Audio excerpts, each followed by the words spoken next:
If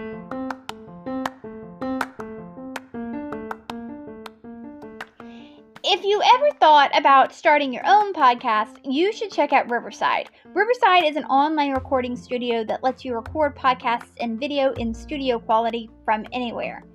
And if you click on the affiliated link in the episode description and you buy a subscription, you will also be supporting the podcast. And if you are going to start your own podcast, or you just want to continue to listen to great podcasts, you're going to need headphones or speakers.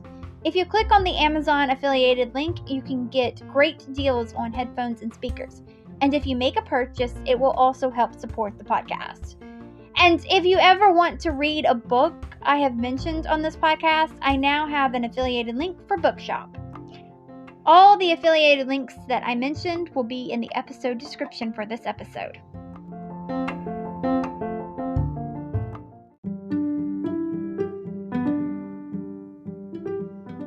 This is just a reminder that this podcast has merch and a Patreon, and if you could contribute to one of those to help keep this podcast going, I would greatly appreciate it.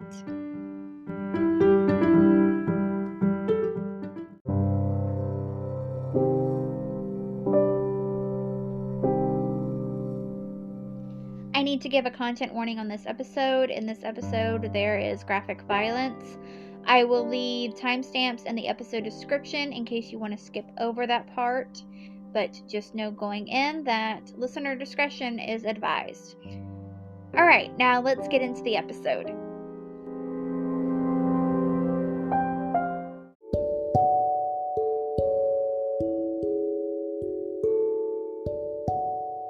After the devastation that the death of Piers Gaveston caused King Edward II, you would have thought that he would have erred on the side of caution.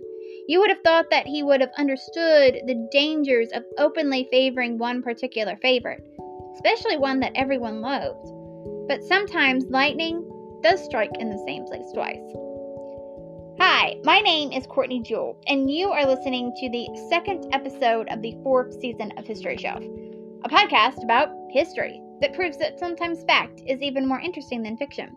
We are in season 4 of History Shelf, and the title of this season is They Are a Rainbow. This season of History Shelf, I will be covering each week a historical figure that was a part of the LGBTQIA community. These were people that during their time, they had to hide a part of their identity from the world. So while I fully believe that those who were out and proud in their lifetime, even if it had the potential to cost them everything, deserve to be praised and recognized, those are not the people that I will be covering this season. I am covering the ones that were made to love in the shadows, the ones that had to lie to most or all of the people around them. Now I know that sexual orientation and gender identity are complex, and some of the terms that I will use to describe these subjects were not around in some of their lifetimes. So obviously some of these subjects would not have used the same words to describe themselves as I will be using. But I don't want to get too hung up on my wording. I just want to celebrate a part of these individuals that in their time there was pressure all around them to feel shame about.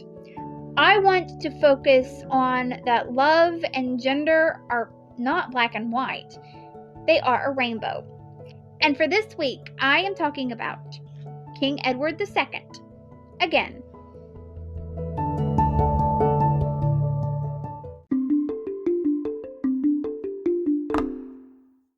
This is part 2 of King Edward II's story. I published part 1 last week, and it is up and available for you to listen to right now. So if you haven't listened to part 1 already, I recommend you pausing this episode and going back and listening to part 1. You don't have to do that. Do whatever you want to do. I just highly recommend that you do that because I'm not going to recap all of part 1 on this episode because that would take too long. But I am going to give you a quick recap on where we left off last week. So I ended the episode last week with telling you about the execution of Piers Gaveston. Piers was King Edward II's possible lover, and he was executed because there were some barons that were pissed at him because Edward so openly favored Piers Gaveston, and homophobia probably played a role in some of that also. So they executed Piers, and Edward was devastated, and he wanted to punish the barons, but he made nice with them because they promised that they would give him new taxes so he could go back to war with Scotland because he was hell-bent on defeating Robert the Bruce. Also, for the first time in Edward's reign, he was no longer in debt because he had got a bunch of loans from a few people. And that is where we left off. So now let's get started on part 2 of King Edward II's life. By 1314, Robert the Bruce had control of most of the castles in Scotland, so Edward had formed an army of anywhere between 15,000 to 20,000 men. The English commander of Stirling Castle had wrote to Edward after Robert had besieged the castle that if Edward didn't arrive by June 24th, 1314, then he was going to surrender. So in late May, Edward sped up his march. On June 23rd, 1314, the English went to battle with the Scottish at Bannockburn. The Scots caught Edward by surprise, and Edward was not prepared for the battle, and because of that, things did not go well for Edward. His army was still in marching formation and not in battle when the Scots attacked. Edward's army was slaughtered. Edward wanted to stay and fight, but Pembroke could see that if he did, things would not end well for Edward, so Pembroke dragged Edward out of battle. The Scots followed them, and they barely escaped with their lives. Edward vowed, since he survived, that he would form a Carmelite religious house at Oxford. Edward retreated to Dunbar, then he traveled to Berwick, then to York. Stirling Castle fell after Edward left. After what went down in Scotland, Edward's power was weakened. The Earls of Lancaster and Warwick pressed Edward into re-implementing the ordinances of 1311. Lancaster became the head of the Royal Council in 1316. He promised new reform, but he had disagreements with the other barons, and he may have had some ill health. He refused to meet with Edward for 2 years. So at this point, the English government were useless, and they got nothing done, not unlike a lot of governments today. It was clear that there was no plan to go back to Scotland, and there was fear once again that a civil war was going to happen. But Pembroke came and he saved the day again. Edward and Lancaster agreed to the Treaty of Leek on August 9, 1318. This treaty reinforced the pardons that all the barons got after the murder of Piers. It formed a council, and without agreement of this council, Edward could not exercise authority. So Edward couldn't do anything unless this council said that it was okay. Something else that was going on that was causing trouble was during this time in England, there was a famine going on. The famine started in 1314, and it didn't end until 1321. England had torrential rains in late 1314 and then had an extremely cold winter. This caused a lot of sheep and cattle to die, and this also caused bad harvests. This is known as the Great Famine. This caused the exports of wool to drop and the cost of food to go up. Edward and the government tried to fix the situation. They tried to lower prices, they tried to encourage trade and the importation of grain, and Edward told hoarders to release food, but everything that they were doing wasn't really helping that much. It wasn't helping enough to make any kind of real difference. While this was going on, Robert the Bruce decided that he was going to attack England. He attacked Carlisle, Berwick, Lincolnshire, and Yorkshire. In 1315, Robert's brother Edward invaded Ireland, and Edward Bruce named himself High King of Ireland, but he wasn't king for long. In 1318, Edward II's Irish justiciar, Edmund Butler, defeated Edward Bruce at the Battle of the Heart. In Edward Bruce's severed head was sent back to Edward II. In 1315, there were also revolts that were taking place, which is bound to happen when a country is starving. Revolts happened in Lincolnshire and Bristol, and then in 1316, revolts happened in Glamorgan in Wales. But all of those revolts were squashed. In 1319, Edward started a very expensive campaign against his favorite enemy, Robert the Bruce. But the famine made their campaign difficult, so I'm sure a surprise to no one, this campaign was unsuccessful. So Robert had bested Edward once again. I have lost count on how many times that this has happened so far. People saw the famine and what was going on with Scotland as a punishment from God. There were people that saw Edward as dishonorable and improper.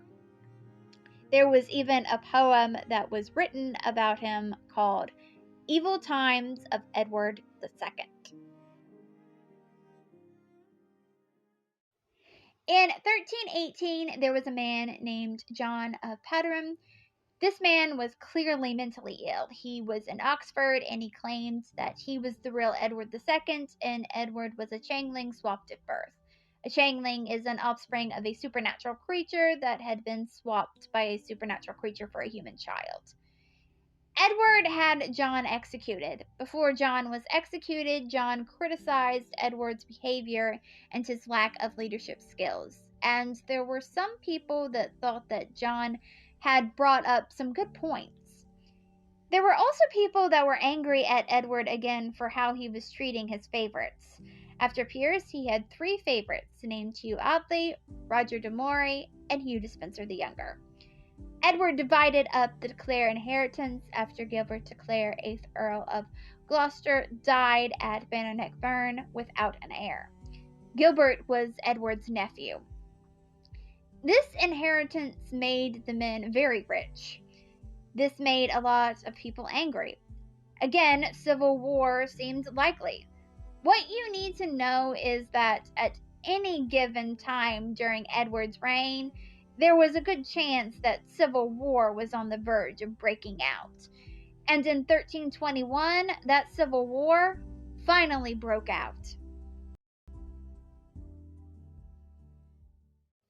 The thing that pushed the barons over the edge to finally start that civil war was how Edward treated the Despenser family. Hugh Despenser the Elder served both Edward II and Edward I. Hugh Despenser the Younger, who was married to Edward's niece, Eleanor de Clare, became Edward's chamberlain. This is a high-ranking office. The chamberlain is in charge of managing a royal household. In 1317, in the Welsh marshes, Hugh got Glamorgan. Hugh's power kept growing, but for Hugh's power to grow, that meant that others' power had to lessen. Of course, the lords didn't like seeing their power diminish. The Earl of Lancaster was very upset about this, and so was the Earl of Hereford. The Earl of Hereford came from the Mortimer family. Remember that. That name is going to be important in a little bit. The king's favorite Hugh Audley and Roger de Moray were also not pleased with the way Hugh Despenser the Younger was being treated. But despite all of this, Edward kept turning to the Despenser family for advice and support. A lot of people felt that this was just a Piers Gaveston 2.0 situation, and there is a possibility that Edward was in a romantic and or sexual relationship with Hugh. One chronicler wrote about Hugh, quote, "He loved dearly with all his heart and mind," end quote. In 1321, pretty much everyone but Edward was tired of Hugh Despenser the Younger, including Edward's wife Isabella. The Earl of Lancaster rounded up the enemies of the Despensers across the Marcher territory, which they were not hard to find. Edward and Hugh got word about what Lancaster was doing, and so they got the hell out of Dodge and headed west. They left the Earl of Pembroke to clean up yet another mess. Pembroke refused to step in and defuse the bomb. I honestly don't blame him. I imagine that by this point, that man was tired of fixing everything, so he probably needed a rest. I'm sure at that point he probably thought that it would be pointless to intervene, because if he did, he possibly thought that it would just only be a matter of time before Edward fucked things up again, so why even try? So, because Pembroke didn't jump in and save the day, a war broke out. This war is known as the Despenser War. The war started in May of 1321. The Despenser's lands were sieged, and in June of 1321, martial lords, local gentry, and Lancaster held a gathering of barons and clergy, and they condemned the Despensers for breaking the ordinances. Edward tried to patch things up, but he failed. In July, Edward's enemies were calling to have the Despensers permanently removed. Edward knew the cards were stacked against him. This wasn't his first rodeo. So he exiled the Despensers and he pardoned the Marcher Lords. But Edward had some tricks up his sleeve. Edward turned to Pembroke again, because he's the real MVP of this story. With Pembroke, he formed a small coalition of his half-brothers, remember Thomas and Edmund, them, and some earls, because not all of the earls were against Edward, and some senior clergy. Edward was going to go to war. It all started with Bartholomew de Battlesmere, 1st Baron Battlesmere. Edward sent Isabella to Bartholomew's stronghold, Leeds Castle.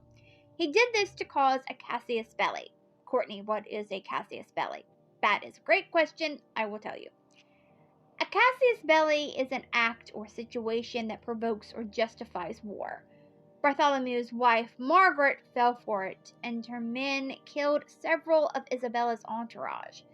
This was all that Edward needed. Lancaster didn't come to Bartholomew's aid because he and him were enemies. So Edward was able to gain control of southeast England. So Lancaster then got his own army together because he knew that shit was about to hit the fan. Meanwhile, the Despensers came back from exile and they were given pardons by the Royal Council. In December of 1321, Edward and his army crossed the River Severn. They traveled into the Welsh marches. This was where the opposition was. The Marcher Lords gave up and the Mortimers surrendered. Roger Mortimer, 1st Earl of March, was sentenced to death, but his sentence was commuted to life imprisonment. On August 1st, 1323, Roger escaped after his wardens were drugged. He then ran off to France. Remember Roger, because we are going to go back to him a little later on. But for now, we are going to go back to Edward.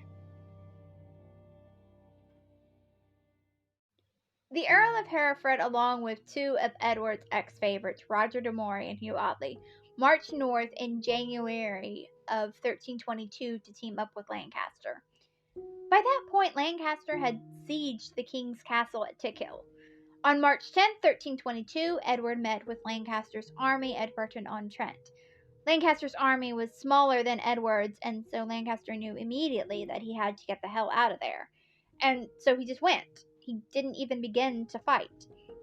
Andrew Harclay, who would later become the 1st Earl of Carlisle, managed to capture Lancaster at the Battle of Boroughbridge. Edward and Hugh Despenser the Younger met Lancaster at Pontefract Castle, and there was a brief trial, and to no one's surprise, Lancaster was found guilty of treason and he was beheaded. Everyone that supported Lancaster were punished as well. All of Lancaster's supporters were not allowed to speak in their own defenses. Many were executed, but some were imprisoned or fined. Edward took their lands and had their relatives detained. Edward even had Pembroke arrested because he no longer trusted him. I don't know why he no longer trusted him. Pembroke had been the one that had constantly been saving the day. Pembroke was only released after he offered up all of his possessions as collateral to prove his loyalty. Poor Pembroke. That man deserved so much better. By the end of 1326, when all the fines had been gathered up, Edward's treasury had £62,000, so the fines and taking people's lands made Edward rich. And with these new riches, lands, and titles, Edward showered his supporters with gifts. And who do you think got the most? Give yourself a pat on the back if you said the Despenser family, because that is exactly who benefited the most from this, because Edward never learned, apparently. Edward is probably the most stubborn person that I've covered on this podcast so far, and he is the 46th person that I've covered. In March of 1322, the ordinances were revoked through the Statute of York, and fresh new taxes for going back to Scotland were agreed upon. Because again, Edward never learned. This time, Edward was taking 23,000 men with him to Scotland, including his son Adam. Edward traveled towards Edinburgh, but Robert the Bruce was just like, no dude, I don't want to fight. So Robert didn't show up. That forced Edward to go deeper into Scotland. Supply chains got screwed up, and so Edward's army ran out of food, which meant Edward had to retreat. Scottish raiding parties followed him. Adam ended up dying in the fight, and Isabella was left to her own devices, and she was almost captured by the Scottish raiding parties, but she was able to flee by sea. So, do you think that Edward decided, you know what, maybe invading Scotland is not really my strong suit, so maybe I should stop? Of course he didn't.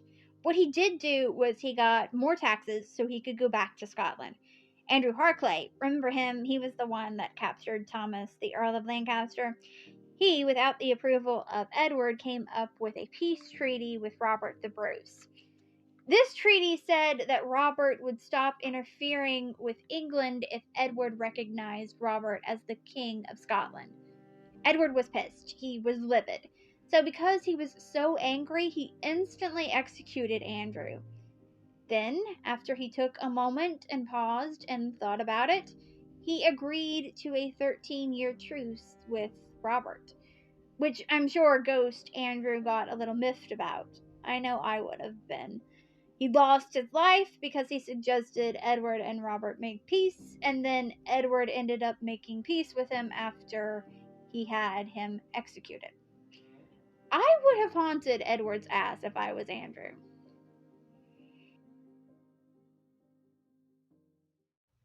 The Despensers' power and wealth continued to grow. Hugh Despenser the Younger had a lead role in government. Historian Seymour Phillips said that the Despensers were using their position as a cover as, quote, the reality of fraud, threats of violence, and abuse of legal procedure, end quote. Soon everything was going to shit again. People were saying that miracles were happening at Lancaster's tomb and at the gallows where his supporters were executed. It became an utter mess. On top of that, Edward was feuding with France again over the Duchy of Gascony, and that led to the War of St. Sardos in 1324. So, by this time, King Philip IV was dead, and he had been dead for 10 years. So, Edward's brother-in-law, King Charles IV of France, was now king, and Charles was a bit more pushy. In 1323, Charles wanted Edward to come to Paris to pay homage for Gascony, and he demanded Edward's administrators in Gascony to allow French officials there to carry out orders given in Paris. In October of 1323, Edward's soldiers hanged a French sergeant for attempting to build a new fortified town on the Gascon border. Charles got pissed, and Edward didn't take any responsibility, so there was a problem. So, who does Edward call when there's a problem? The Earl of Pembroke. Our good friend Pembroke came to fix things. So Pembroke set off for Paris, but he was not able to repair the relationship between Edward and Charles because he died of a sudden illness on the way there. I imagine that stress had something to do with his death. Charles gave orders for his army to invade Gascony. Charles's army outnumbered Edward's army in Gascony. Edward had 4,400 men compared to Charles' 7,000.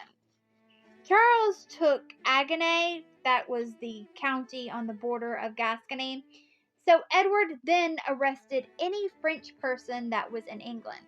Now, remember, Isabella was French, so he seized her lands. In November of 1324, the earls told Edward that he should send 11,000 men to Gascony. Edward didn't go himself, though.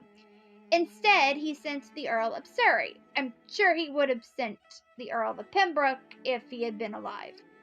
Edward then tried to make nice with Charles, so they worked out an arrangement.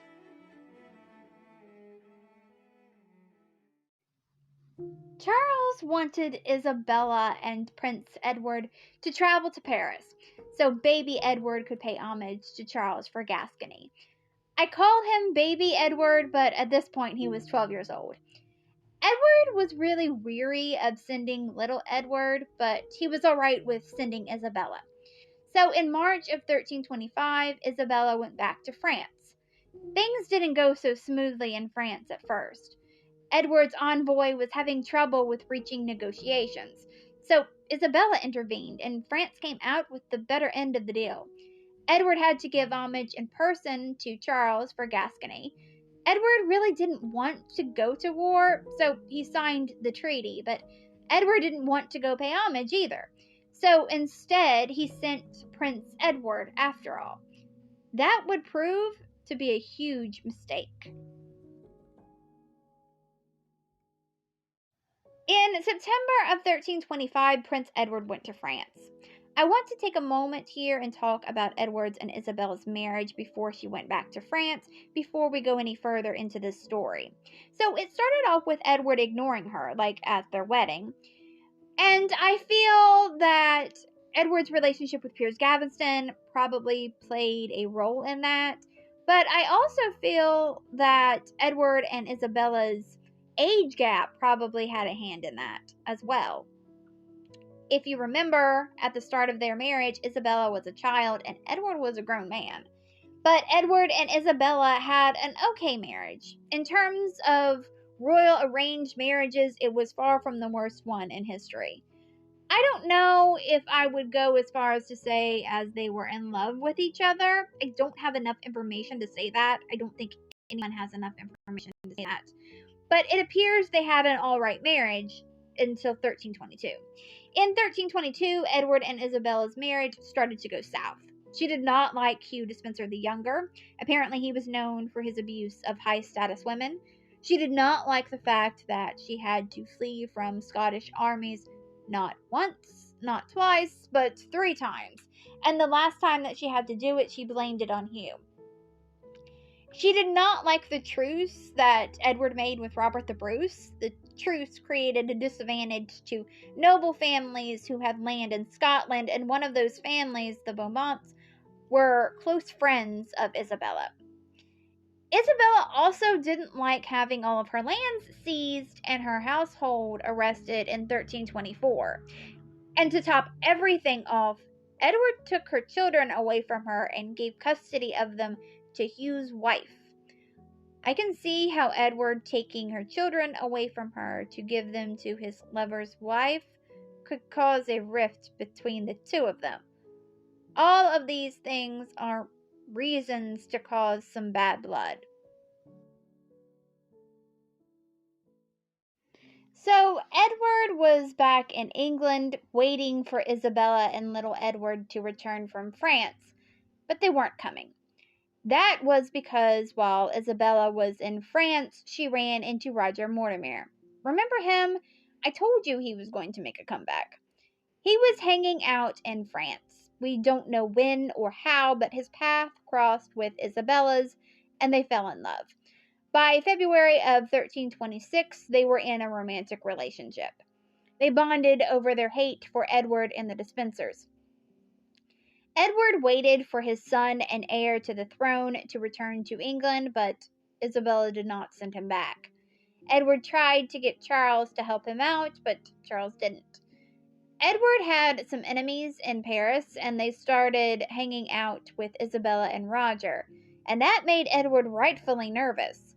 Isabella went to William I, Count of Anno, and proposed marriage between Prince Edward and William's daughter Philippa. In return, William would give her and Roger 132 transport vessels and 8 warships. Little Edward and Philippa were betrothed on August 27, 1326. Isabella and Roger now had what they needed to invade England.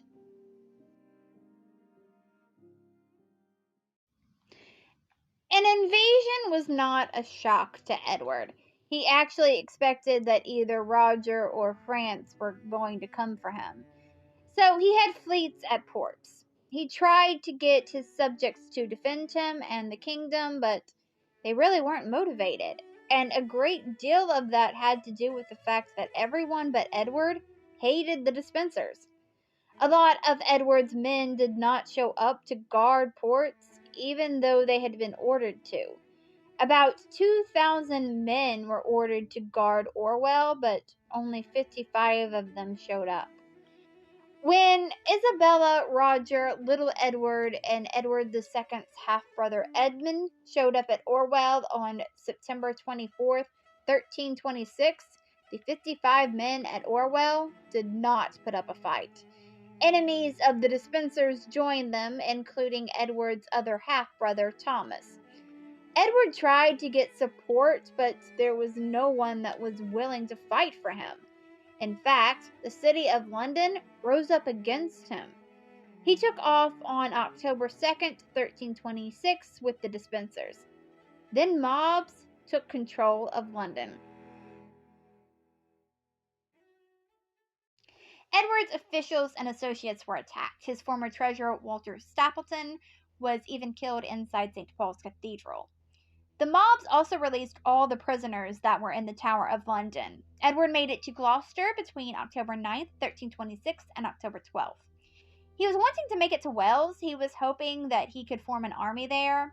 Isabella and Roger were following him, and they kept getting more and more supporters as they went along. Edward and Hugh reached Chepstow in Wales. They then were probably going to Lundy, England, and then head to Ireland. And there they would get their army, but weather stopped them from doing this. So they had to go to Cardiff, Wales instead. Edward then headed to Caerphilly Castle. In England, Isabella's faction took over with the backing of the church. Hugh Despenser the Elder was in Bristol, surrounded. He was captured and executed. He was hanged and then beheaded. Edward and Hugh the Younger went on the run again on November 2nd, 1326. On November 16th, they were betrayed and captured. Edward was taken to Monmouth Castle and then was sent back to England. Eventually, Edward's forces at Caerphilly Castle surrendered in March of 1327. Isabella and Roger put Hugh the Younger on trial, and he, of course, was found guilty. He had been declared a traitor. His sentence was to be disemboweled, castrated, and quartered, and that is what happened on November 24th, 1326. And I think the fact that he was castrated was them trying to send a message, trying to say something about his sexuality. Isabella and Roger also went after Edward's other supporters, the few that he had left.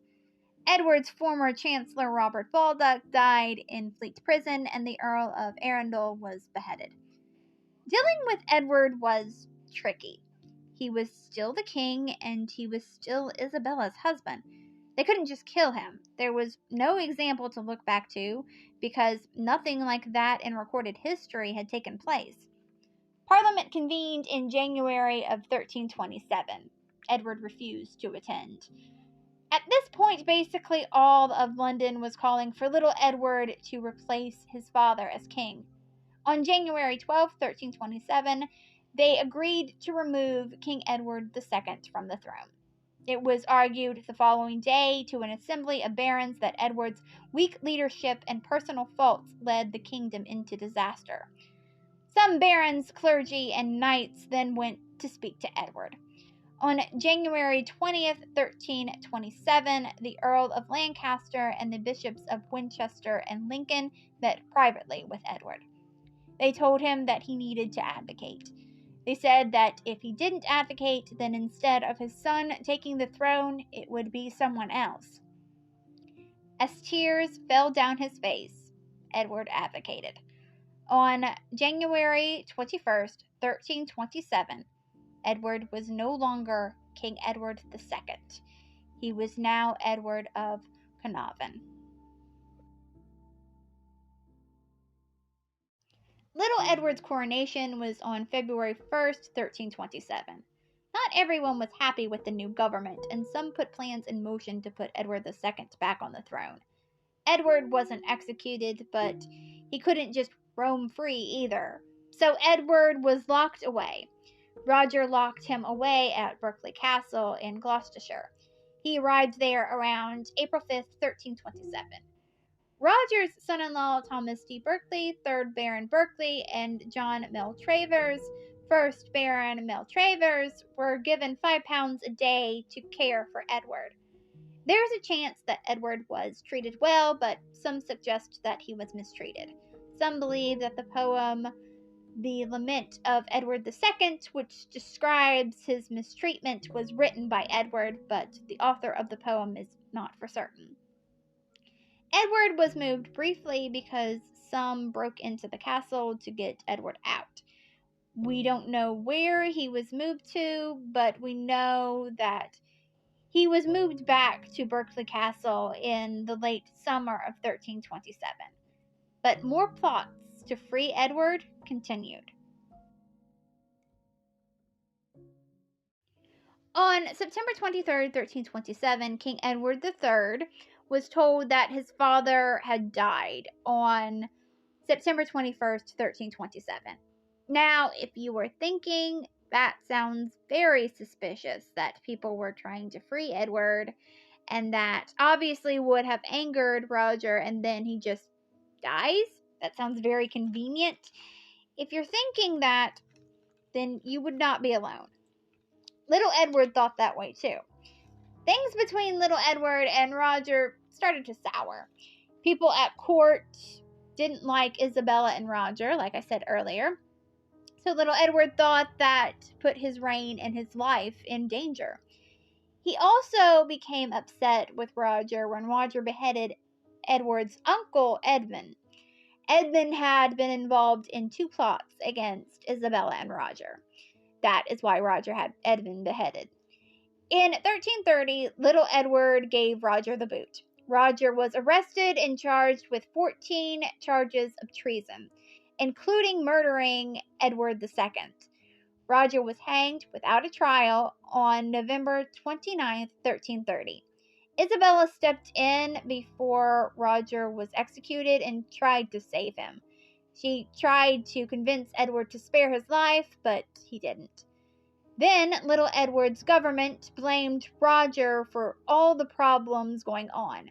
Edward then put Isabella under arrest, but she was released not long after she was arrested.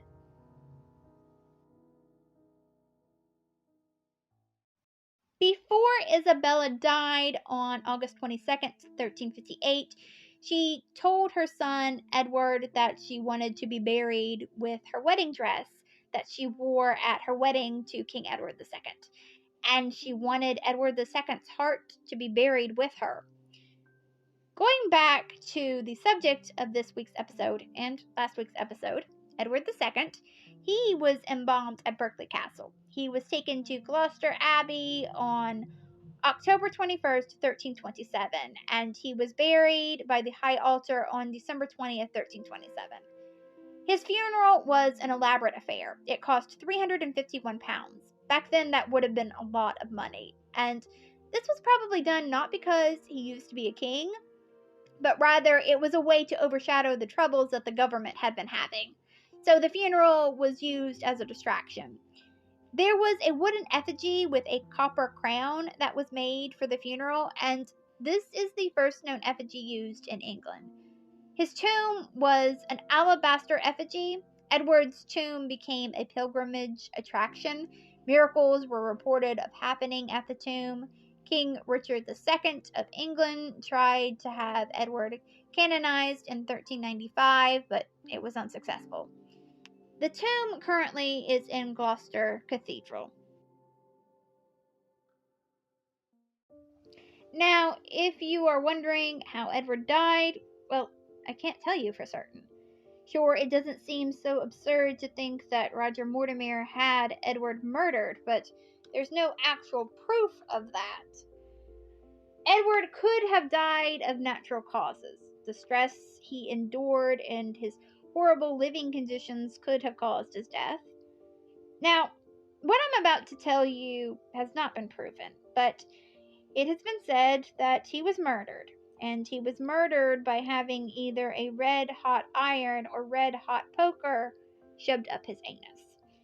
Which, if that is true, I think it does offer credence to Edward's queerness. Because killing someone like that is someone trying to send a message. And even if this murder is just a rumor, and most historians believe that it is, it still proves that people in Edward's time were talking about Edward's sexuality, and there was speculation surrounding it, because someone doesn't just get a red hot iron or poker shoved up their anus for nothing.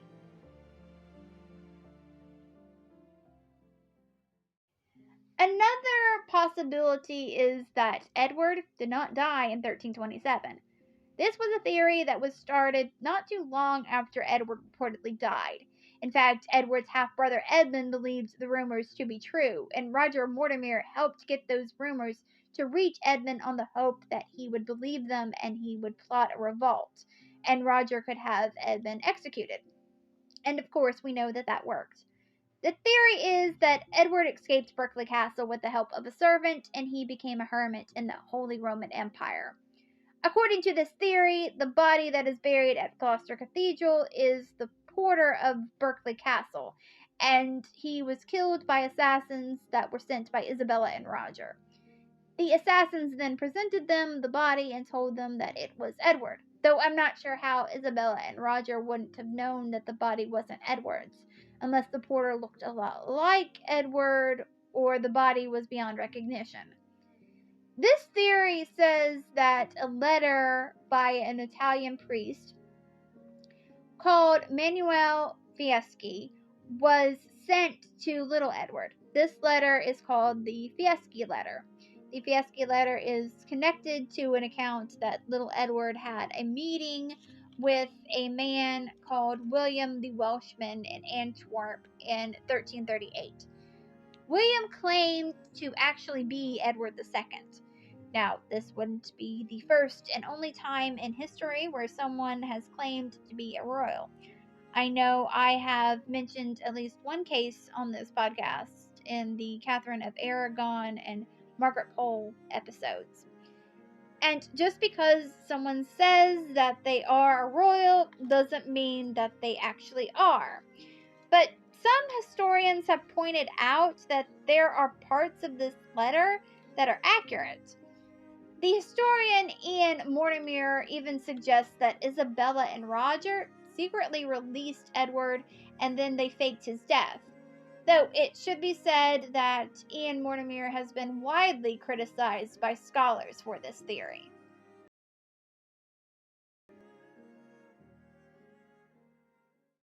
Whether Edward II actually lived past 1327 is not for certain.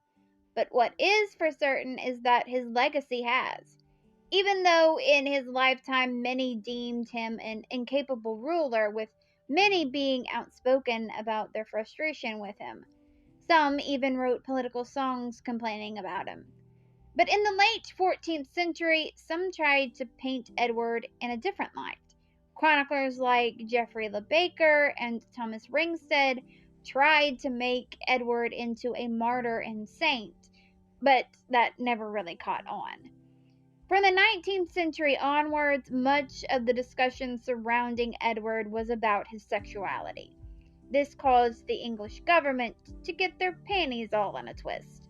And at the beginning of the 20th century, the English government advised English school teachers not to talk about Edward's personal relationships in class. But obviously, Edward's personal relationships are still being talked about today. Edward's relationship with Piers Gaveston is the focus of Christopher Marlowe's play Edward II.